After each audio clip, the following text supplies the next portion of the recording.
Hello दोस्तों, polity की series में आपका स्वागत है जिसका नाम जीएस ट्रिक्स है। और इसमें हमने इंडियन पॉलिटी की लक्ष्मीकांत बुक्स को ट्रिक के माध्यम से कवर करने का प्रयास किया है। इसमें इस बुक के जो डिफ़िकल्ट टॉपिक्स हैं, जो जल्दी समझ में नहीं आते हैं या जिन्हें याद करने में कठिनाई होती है, उन सभी टॉपिक्स को ट्रिक के रूप में सिंप्लीफाई करके याद करने के लिए आसान बनाने का प्रयास किया है हमने। उम्मीद है आपको ये सीरीज़ पसंद आएगी।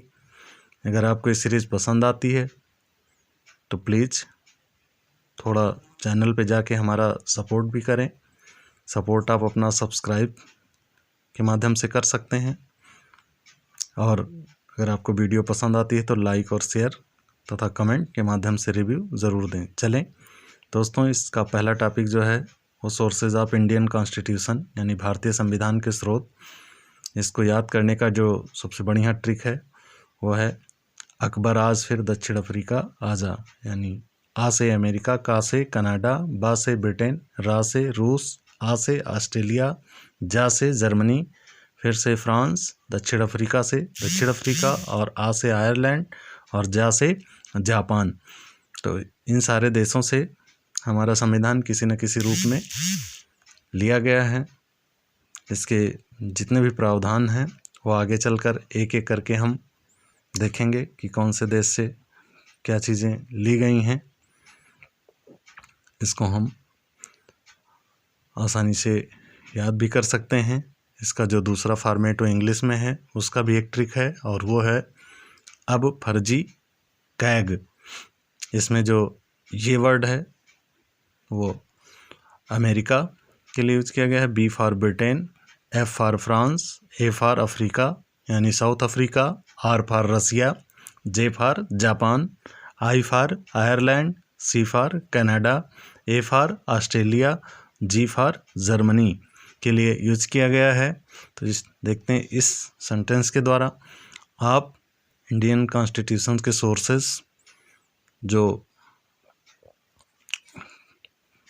याद कर सकते हैं, और आपको इन दोनों ट्रिक्स में से जो भी, अगर आपको हिंदी में इजी लगता है तो हिंदी में याद कर सकते हैं, या फिर इंग्लिश में इजी लगे तो इंग्लिश में याद कर सकते हैं। ठीक, या टोटली आपके ऊपर डिपेंड करता है कि आपको कौन सा तरीका फॉलो करना है। चले आगे देखते हैं। जो सबसे इम्पॉर्टेंट टॉपिक्स है वो है गवर्नमेंट ऑफ इंडिया एक्ट 1935 यानी भारत सरकार अधिनियम 1935। इससे जो भी प्रावधान हमारे संविधान में लिए गए हैं उसको एक ट्रिक JPEG फॉर्मेट के द्वारा आसानी से याद किया जा सकता है। इसमें जे का मतलब जुडिशरी यानी न्यायपालिका, पी का मतलब पब्लिक सर्विस कमीशन यानी लोक सेवा आयोग, ई का मतलब इमरजेंसी प्रोविजन यानी आपातकालीन बंद, जी का मतलब गवर्नर यानी राज्यपाल, एफ का मतलब फेडरल स्ट्रक्चर यानी संघीय ढांचा। तो ये सारे प्रावधान हमने भारतीय संविधान में गवर्नमेंट ऑफ इंडिया एक्ट 1935 से लिया है। इसको इजली इस ट्रिक्स के माध्यम से याद कर सकते हैं, और इससे अक्सर क्वेश्चन पूछे जाते हैं एग्ज़ाम में। बहुत इंपॉर्टेंट टॉपिक से इसे आप देख लीजिएगा। अगला जो टॉपिक हमारा है वो अमेरिकन कॉन्स्टिट्यूशन से लिए गए प्रावधान हैं। इनको एक ट्रिक के माध्यम से याद कर सकते हैं। वो ट्रिक है अमेरिका के प्रेसिडेंट तथा वाइस प्रेसिडेंट के रीपोस्ट से आरजे की फ्रीजर प्रियम्बल के डिपोल में मिली। तो इन सारे वर्ड्स को अगर हम डिसाइफर करें तो देखें, अमेरिका जो है अमेरिका के लिए आया है, प्रेसिडेंट को री के साथ कनेक्ट करके रिमूवल ऑफ प्रेसिडेंट आता है, वाइस प्रेसिडेंट को पोस्ट के साथ कनेक्ट करके यानी पोस्ट ऑफ वाइस प्रेसिडेंट आता है, आरजे यानी रिमूवल ऑफ जजेस यानी जजों को हटाने की प्रक्रिया, फिर एफआर है फंडामेंटल राइट्स, उससे भी हमने अमेरिकन कॉन्स्टिट्यूशन से लिया है। फिर आईजे आता है इंडिपेंडेंस ऑफ जुडिशरी, फिर जेआर यानी जुडिशियल रिव्यू, फिर प्रियम्बल यानी प्रस्तावना की शुरुआत हमने अमेरिकन कॉन्स्टिट्यूशन से लिया है। फिर आता है डीपोल यानी ड्यू प्रोसेस ऑफ लॉ यानी विधि द्वारा स्थापित प्रक्रिया, ये भी हमने अमेरिकन कॉन्स्टिट्यूशन से लिया है। अब अगला जो कंट्री है ब्रिटेन। ब्रिटेन से लिए गए प्रावधान को हम एक सेंटेंस, इकरा के विकास मंत्र दे कैग ने संसद में FPPS and equal rights issue किया के द्वारा याद कर सकते हैं। इसमें एक शब्द जो है वो इकहरी नागरिकता सिंगल सिटीजनशिप के लिए है। रा से राष्ट्रपति की संवैधानिक स्थिति, कैसे कैबिनेट व्यवस्था, बी से विधि का शासन, का से कानून द्वारा स्थापित प्रक्रिया, सा से संसदीय प्रणाली, मंत्र से मंत्रिपरिषद का सामूहिक उत्तरदायित्व, दे से द्विसदनीय विधायिका, CAG से कैग की व्यवस्था, संसद यानी संसदीय विशेषाधिकार, FPS से फर्स्ट पास्ट पोस्ट सिस्टम यानी सर्वाधिक मत लाने वाला व्यक्ति विजयी, इक्वल से इक्वलिटी बिफोर लॉ यानी न्याय के समक्ष समानता, और रिट इशू यानी रिट जारी करने की प्रक्रिया। ये सारे प्रावधान हमने ब्रिटिश कॉन्स्टिट्यूशन से लिए हैं। अब अगला जो इम्पोर्टेंट कंट्री है वो है फ्रांस।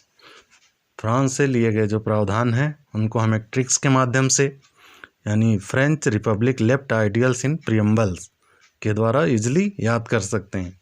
इसमें जो फ्रेंच है वो फ्रांस के लिए यूज़ किया गया है। रिपब्लिक का मतलब रिपब्लिक सिस्टम यानी गणतंत्रात्मक व्यवस्था से है। फिर लेफ्ट आइडियल्स इन प्रियम्बल यानी ideals of liberty, equality and fraternity in the preamble यानी प्रस्तावना में स्वतंत्रता, समानता तथा बंधुत्व के आदर्श हमने फ्रांस के संविधान से लिया है। इसको हम इजली याद कर सकते हैं इन सारे प्रावधान को एक ट्रिक्स के माध्यम से। और अगर एक ट्रिक्स आपको अच्छी लगी तो प्लीज़ कमेंट के माध्यम से अपना रिव्यू दे सकते हैं, या अगर आपके पास इसको याद करने का और कोई इजी तरीका है तो कमेंट के माध्यम से बता सकते हैं। अब अगला जो कंट्री है वो हमारा साउथ अफ्रीका है। साउथ अफ्रीका से जो भी प्रावधान लिए गए हैं उनको एक ट्रिक्स है केयर यानी अफ्रीकन केयर के नाम से या केयर के नाम से सिंपली याद कर सकते हैं। इसमें दो वर्ड्स को हम अलग अलग डिसाइफर करेंगे। इसमें CA का मतलब कॉन्स्टिट्यूशनल अमेंडमेंट यानी संविधान संशोधन है, और RE का मतलब राज्यसभा का इलेक्शन यानी राज्यसभा के सदस्यों को चुनने की प्रक्रिया या चुनाव की प्रक्रिया है। इस तरह से हमने याद कर लिया। अब इन दो शब्दों के द्वारा हम अफ्रीका से लिए गए प्रावधान को इजली याद कर सकते हैं। पहला जो प्रावधान है आपने देखा कि कॉन्स्टिट्यूशनल अमेंडमेंट की प्रक्रिया यानी संविधान संशोधन की प्रक्रिया हमने कहाँ से कॉपी किया है, दक्षिण अफ्रीका से लिया है। और RE यानी राज्यसभा का जो इलेक्शन है वो भी हमने दक्षिण अफ्रीका से लिए हैं।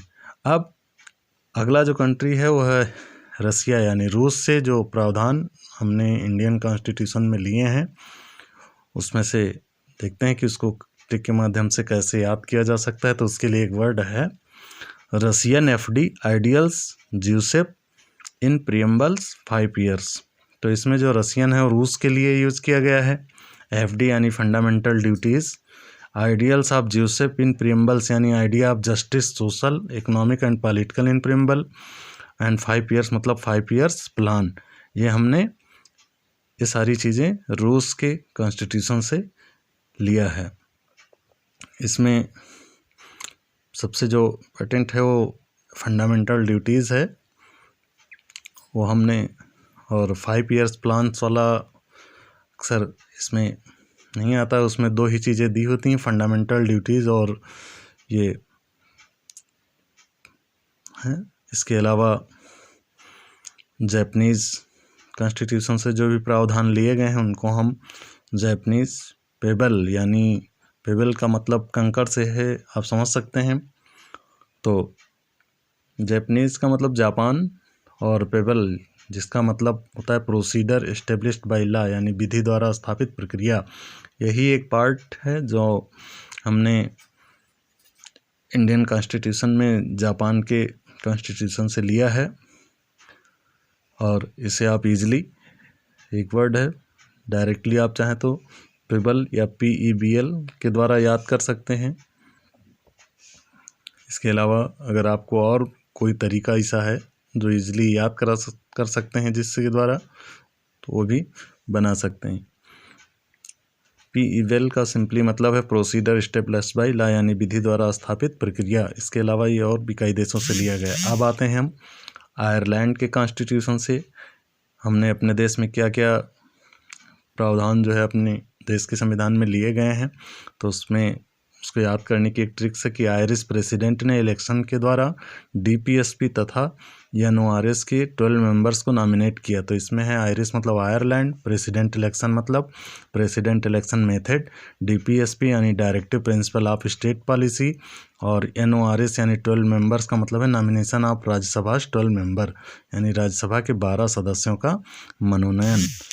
इसकी जो प्रक्रिया है वो हमने आयरिश कॉन्स्टिट्यूशन से लिया है।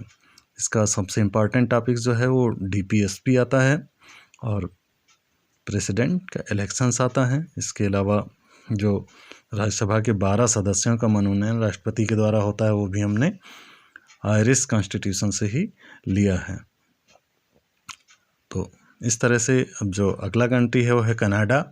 कनाडा से क्या क्या प्रावधान लिए गए हैं उसको हम एक सेंटेंस, कनेडियन गवर्नर तथा फेडरल की रेसिड्यूरी पावर पर SC यानी सुप्रीम कोर्ट में एडवाइस दे सकता है। तो इसमें कनेडियन का मतलब कनाडा से है, गवर्नर यानी गवर्नर की अपॉइंटमेंट राज्यपाल की नियुक्ति से है, फेडरल यानी फेडरल स्ट्रक्चर जो संघीय ढांचा है वो इंडियन कॉन्स्टिट्यूशन में कनाडा के कॉन्स्टिट्यूशन से लिया गया है। फिर आता है रेसिड्यूरी पावर यानी अवशेष जो शक्तियाँ हैं वो कनाडा के कॉन्स्टिट्यूशन से इंडियन कॉन्स्टिट्यूशन में लिया गया है। फिर सुप्रीम कोर्ट में एडवाइस यानी advisory jurisdiction of supreme court. फिर आता है ऑस्ट्रेलियन कॉन्स्टिट्यूशन, उसके बारे में देखते हैं हम।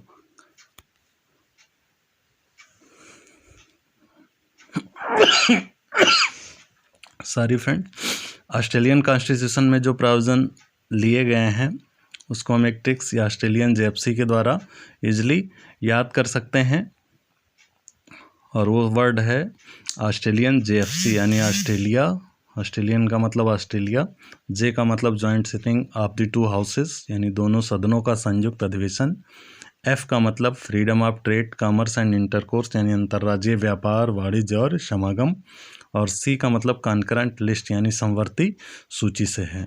तो इस तरह से आपने जो है ऑस्ट्रेलियन के कॉन्स्टिट्यूशन से लिए गए प्रोविजंस को इजीली एक ट्रिक के माध्यम से और ट्रिक से ऑस्ट्रेलियन JFC के द्वारा आसानी से याद किया जा सकता है। अब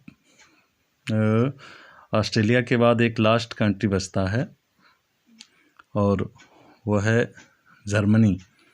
तो जर्मनी से जो प्रावधान लिए गए हैं उसमें सिंपली एक ही प्रोविजंस लिया गया है और वो प्रोविजंस है इमरजेंसी का। तो इसको एक ट्रिक के माध्यम से यानी जर्मन इमरजेंसी